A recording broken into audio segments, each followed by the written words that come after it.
สบายดีพี่น้องสบายดีซาเพอกับเลยพี่น้องเอากลับมาเปิดไพ่ในเฮือนพี่น้องเปิดไพ่ให้แจ้งเฮือนเฮามื้อนี้ก็สร้างก็เฮ็ดได้หลายเติบมื้อนี้พี่น้องมาเปิดไพ่แล้วก็มาประตูประต่างพี่น้องล็อกดีเพราะว่าเฮามีเครื่องไฟฟ้าพี่น้องราคาก็สูงเลยมาเบิ่งติดตามเบิ่งพี่น้อง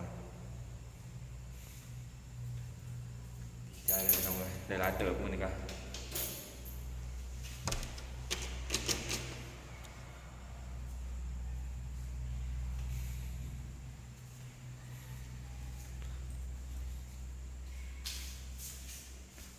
ตามเบิ่งพี่น้อง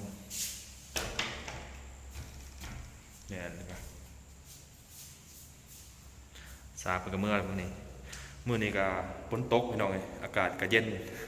จนนุ่งเสื้อกันหนาวพี่น้องสงสัยฝนตกอันทำแมงผู้เฒ่าผู้แก่เว้าอันเว้าบ่เป็นพี่น้องทำอันม่วงแล้วก็เพิ่นว่าแหงว่าเพิ่นเว้าสุพังดอกบ่จื้อพี่น้องเลย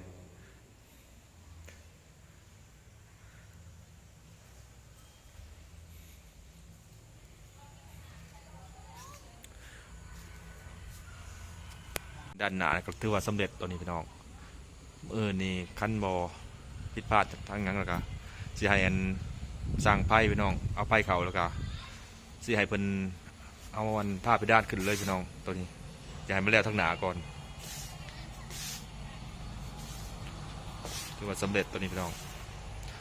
ทำยุทธกรรมทุกคนว่าจะเอาขึ้นก่อนแต่ว่าสายไผ่ผ้าเอาพี่น้องเอาชิต่อมาใส่อันดอกไผ่แต่งทั้งหน้าบ้านเฮานี่3 ดอกพี่น้องลงหน้าดอกหนึ่งลงอีกดอกหนึ่ง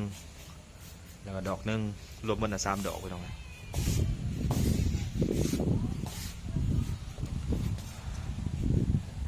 ผ่ากุพ้นพี่น้องนะ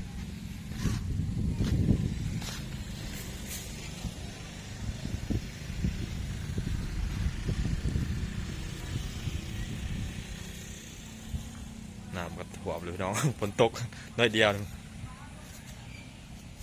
น้องปลาเต้ๆพี่น้องดินกระเตือนเลยนี่พี่น้องเพื่อกระไรตัวนี้มันกะยากแบบหนึ่งพี่น้องยากแบบมันเวลา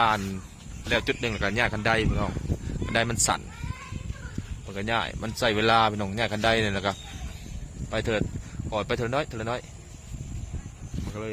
ซ่าพี่น้องมันก็คือตัวลุ่มพี่น้องตัวลุ่มสิไว้อยู่มันสูงพี่น้องใส่เวลาตัวนี้ก็เข้าใจเพิ่นพี่น้องเพิ่นใส่เวลาหรือตัวนี้ว่ามันมือมันเว้นเพิ่นเห็ดตัวนี้ด้านหน้าก็ใส่ได้หลายเติบพี่น้องด้านหน้านกกระบินออกพี่น้องนกกระจิบบินออกจาก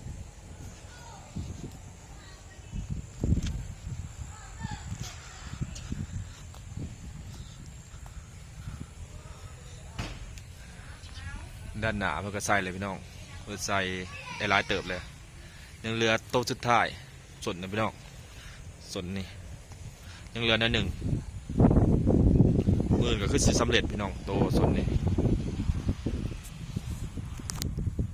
ไปกับไปซื้อเครื่องมือกับพี่น้องน็อตกับบอพ่อแล้วก็แผ่นซีไลอันเล็กซีไลกับบอพ่อเล็กอันเห็ดอันเน้นนี่พี่น้องมันบอพ่อกับไปซื้อตื่มอีกมือหนึ่งเบิ้งก่อนพี่น้องเหลือประมาณ8 เซนพี่น้องหักแต่มันสิบเปลืองพี่น้องมันเจาะเนี่ยพี่น้องเอาสิใส่ประมาณ2 เซนยาวไปเลยใส่2 เซนยาวไปทางหลังแต่ด้านหน้าสิเปลืองพี่น้องใส่หลายเซนเติมประมาณ10พุ่นพี่น้องแต่ด้านข้างสิบเปลือง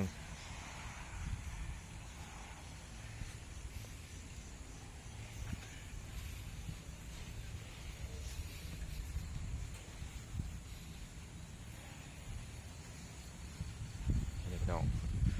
ไก่สำเร็จพี่น้องดีใจพี่น้องลูกมือติดตามเบิ่งกันแต่จุดเริ่มต้นพี่น้องแล้วก็มาฮอดแต่ละขันใส่เวลาเลยครับเบิ่งไปแต่ละมือก็ดีใจพี่น้องแล้วตัวนี้แล้วก็ต่อตัวนี้แล้วตัวนี้แล้วก็ต่อไปเรื่อยๆ มาถึงขันนี่ก็ต้องพี่น้องดีใจพี่น้องเรามากระตุ้นด้นเติบพี่น้องบางอุปสรรคกระลายางบางทีกับพี่น้องอุปสรรคก็เป็นอากาศน้ำพอกน้ำฝนก็ยากพี่น้อง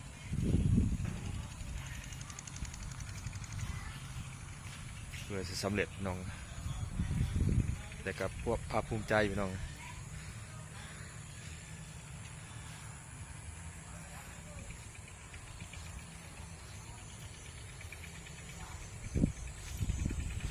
อัปเดตตอนกลางคืนในเบิ่งพี่น้องผมเคยอัปเดตตอนกลางคืนในเบิ่งจักเถื่อเตะๆกับนางลินให้เพื่อนพี่น้องอัปประตูประตาเลยครับนี่ก็สั่งไพ่พี่น้องโทรหาเพิ่นวางเว้นนี่เพิ่นว่าเครื่องเป็นลายเต๋อพี่น้องที่มีแต่ใส่รถโดยสารมาประเภทเครื่องเพิ่นเครื่องใส่ในงานไฟฟ้าเพิ่นลายจุดเต๋อพี่น้องไฟฟ้าดอกไฟก็ด้านนอกด้านในแล้วก็ดูดอากาศแล้วก็ดอกไฟตามห้องโถง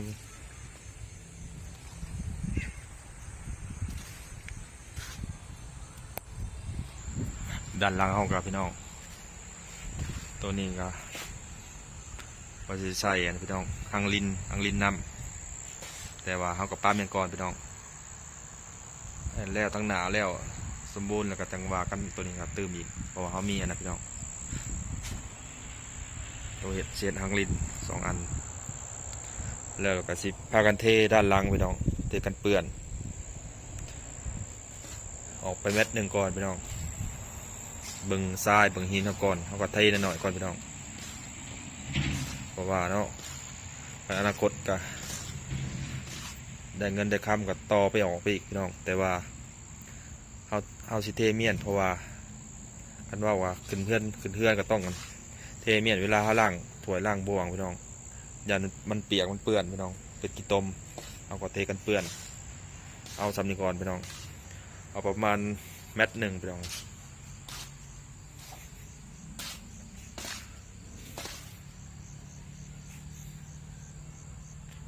เอาก็ขุดคุมพี่น้องขุดน้ำบอลเห็ดน้ำเสียก่อนพี่น้อง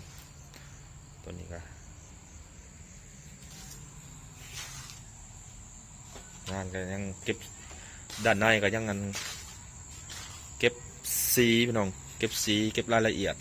แล้วก็เก็บบอลในบนเปื้อนเขาก็เสร็จพี่น้องอนามัยก็นำอันตัวนี้ก็บล็อกแก้วเขาก็ชิไลหยอดกาวติดบล็อกแก้วพี่น้องแต่ด้านนี้ก็บ่ปานใดพี่น้องเพราะว่ามันอยู่ในเฮือนแน่ด้านนอกเขาต้องหยอดกาวพี่น้องบางทีก็แมงไหม้หรือว่าเวลาพ้นสะเขามันก็เข่าตามร่องพี่น้อง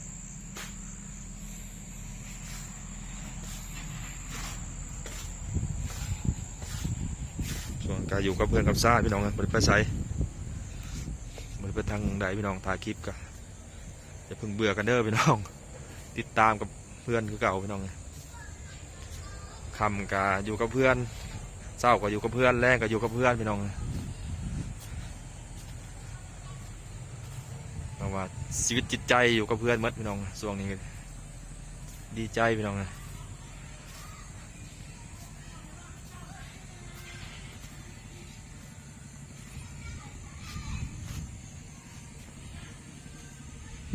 สีประตูเฮาก็สำเร็จพี่น้องลุงตูนเลยมันลายทาพี่น้อง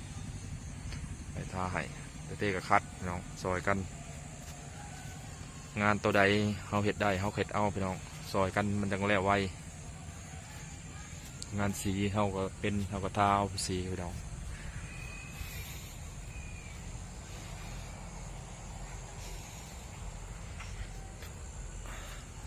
เอาพี่น้องคลิปนี้ก็สิได้ขอลาไปก่อนพี่น้องพอกันคลิปต่อไปพี่น้องสบายดีพี่น้องเจอกันคลิปหน้าพี่น้องสบายดี